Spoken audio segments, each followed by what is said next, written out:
Hi, I'm Daniel Foley from Foley Health and Fitness. In this video, I want to talk to you about the difference between working out and training.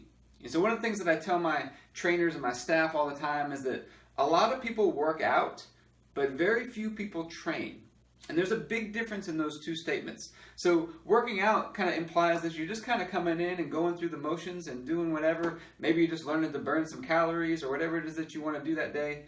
But training implies that you are consistent and there's record keeping and there's a system in place for ensuring that you're making progress and that you can also make adjustments as needed to what you're doing. And I think the biggest reason why a lot of people maybe get frustrated and maybe you're not seeing the results that you want to see is maybe that you are working out rather than training. And so there's a big difference in that. So number one, if you want to train, you need to have a system that you can follow consistently, and you need to keep records, because how are you going to track your progress so that you can make adjustments to it and really see how you're doing if you're not keeping records? So if you're really going to train, number one, you need to keep records for that.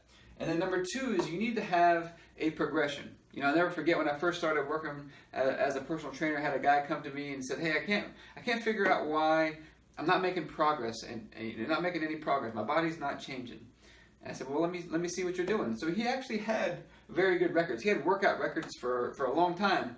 But the issue was, literally for years, he had been doing exactly the same workout. He had been doing exactly the same exercises for the same number of reps with exactly the same amount of weight. And so there needs to be a plan in place for progression. Okay, so you have to have a plan and a record in place so that you can progress and you can track that. Because a lot of times we've learned if you don't keep good records, it's hard to remember your progress a lot of times. It's hard to remember what weights you should be using and those types of things, how many reps, all those types of things. So you have to keep records. You need to have a plan, a workout plan, and a progression for that plan on how to get better.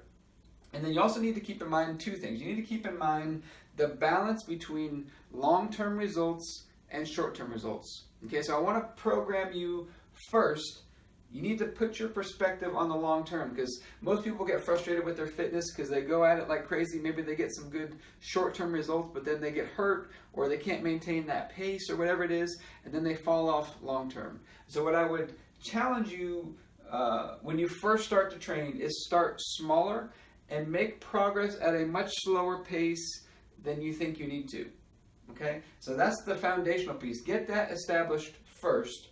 And then we can start to talk about kind of bumping things up and bumping up the intensity. Once you've got the habit established and you are good for the long term, you've got good technique, we can start to talk about the short term. How do we accelerate the results a little bit more? As an example, in normal everyday training, I think it's good for you to progress your weights. Let's say you knew it was time to go up on a weight on a given exercise. I think it's an intelligent, smart thing to do to go up the least amount possible, because you're still giving your body something to adapt to and it will cause a change, but you're leaving room to run over the long term.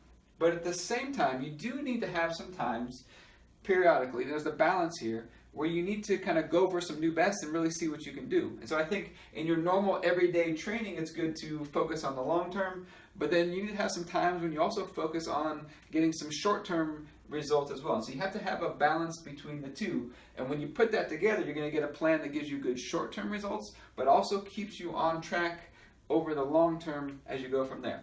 Now, if you're interested in learning more on how to do this, we offer 7 free workouts. You can come in and check out our gym. You can do 7 free workouts. We're going to show you the difference between working out and training and teach you how to do this and how to put together a plan that allows you to make progress, not only in the short term, but also in the long term as well.